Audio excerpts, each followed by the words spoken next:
When we woke up on the fourth day, which we hoped would be our final day, we both realised what terrible condition we were in. 3 long days of swimming, accumulated injuries, most of the skin on our necks missing. We felt absolutely terrible, and the prospect of putting our wetsuits on again was almost too much. Well, it's now Monday morning. It's just coming up to 7 o'clock. I went straight to bed last night and left Nick and Matt to do a lot of the work, which I'm very thankful for.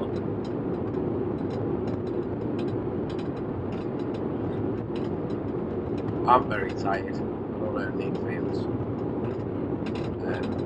But it's well within our grasp to finish today, so we're going to. I think that's all I've got to say on that.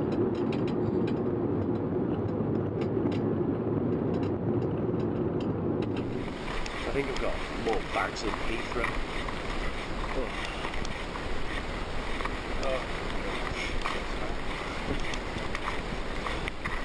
If I had any water in me, I think I might right.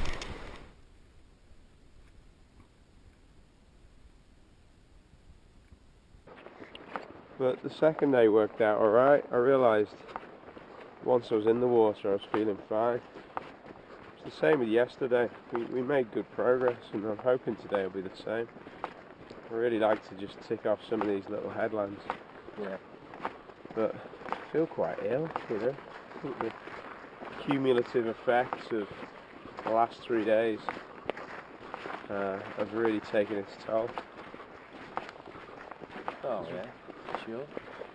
Well, we swam for 11.5 hours in the first 30 hours of the challenge, and then we got a decent break, but we had 7 hours in the water yesterday, so I feel once again like I'm dealing with lack of rest. Last night came around very quickly, and this morning has arrived a bit too soon for me, so I'll put all those thoughts to one side once I've got my head in the water again. We'll be fine. Once you're in the water, your body feels better, because, I don't know, there's something about water that makes you not worry. As we got in the water and we left Lambing Island behind us, each swim stroke was feeling a little bit painful, and I realised that this day felt a little bit different from the last. Energy levels were really low, but we put our heads down, we got on with it, and we covered the ground quite well for the first couple of hours of the day. Conditions were lovely, the sun was out, and everything felt like we were going to succeed on this final day to get to Roscommon.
How's John doing? He's alright, he's just, he's feeling pretty tired, I think. Yeah. Yeah. Last legs, eh? Yeah, last arm, I think, last shoulder. Yeah.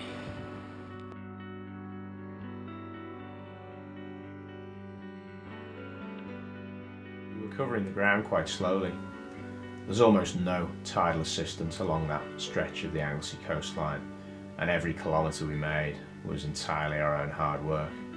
Our speed dropped off a bit as we got more tired, and John's shoulder injury began to take its toll. So when we reached the final headland before Roscollin, we realised that we would be unable to shape a direct course for our finish point.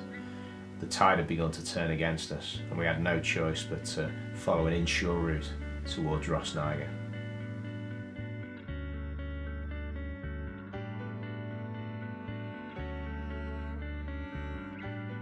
As we swam closer to Rosniger, the conditions were beginning to deteriorate. There was a stronger southwesterly wind blowing, and the weather had turned a little colder. We realised that we needed to stop because we were absolutely exhausted and we were becoming cold again. So we landed on the beach just south of Rosniger. We got into a group shelter and we hid away from the wind and the rain for a while.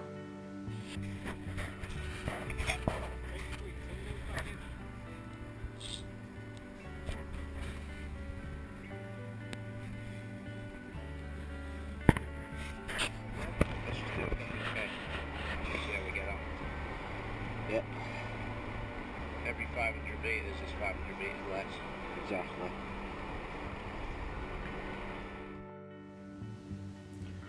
At this point Barry arrived. He'd kayaked down from Roscollin to see how we were making progress, and he was a little bit startled when he arrived because I think we must have looked like we were in terrible condition. He said to John and I that he'd go back, he'd get his van, he'd drive round and collect us, and we'd come back and finish the swim the next day. John and I looked at each other and we realised there was no way we were getting back in these wetsuits for a 5th day running. So we said to Barry that we were going to carry on and we were going to try and complete the swim to Roscollin that day. So we waded back in the water and we began to swim across Rosniger Bay.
When we got to the mouth of the bay at Roscollin, we turned, we could see the beach, and the wind, which was quite strong at this point, was simply blowing us towards the shore. We could lie on our backs and float to the beach if we wanted to.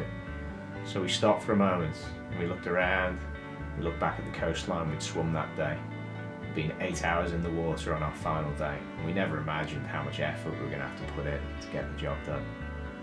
We looked at each other, congratulated one another, and just turned and head for the beach. It was an amazing feeling to finally land, knowing that we'd swum all the way around Anglesey.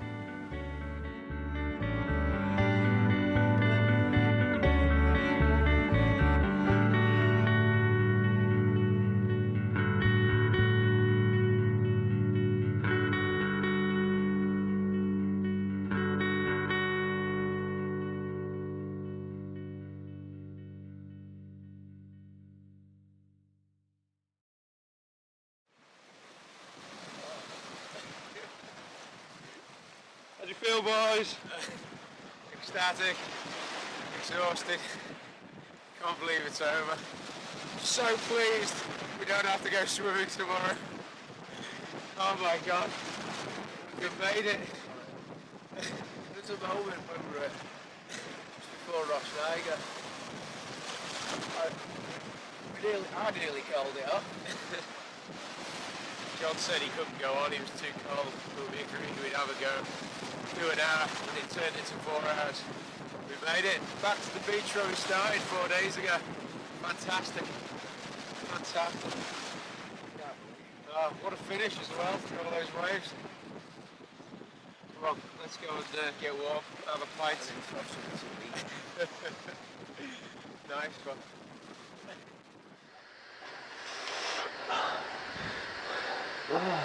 Just don't let the clothing touch it. Oh, it is. It's just warm. You go through this phase of warming up and fucking destroying them. You'll be right. You'll be right.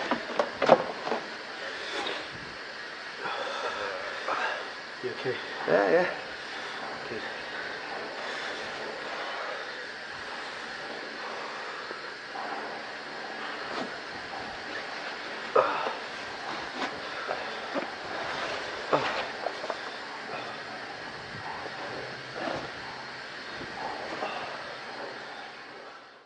Well, I'm sat in the back of Barry's van. We're at Roscommon, and it's about 5 o'clock in the evening. We set off from Llanwyn 9 hours ago, and we arrived a short while ago. Can't believe we've got here actually. That was the hardest day. It was the shortest distance, but the hardest day. We had almost no tidal assistance, and then we had nothing, and we had a bit against us through Rosnaga, and the wind filled in, and the swell arrived, and across Rosnaga, and then to Roscommon. It's just steep, short waves in the face. It's getting more and more tired, but we made it. We made it. I think we were in the water for over 8 hours today. We had a short break at Rosnaga because we got so tired and hid in the group shelter for nearly an hour. But we decided we couldn't face coming back for a 5th day. The prospect of putting that wetsuit on again tomorrow morning was just too much. So we sucked it up, got back in the water, and just set a few goals, rock by rock, water. Made it to here, so it's the result.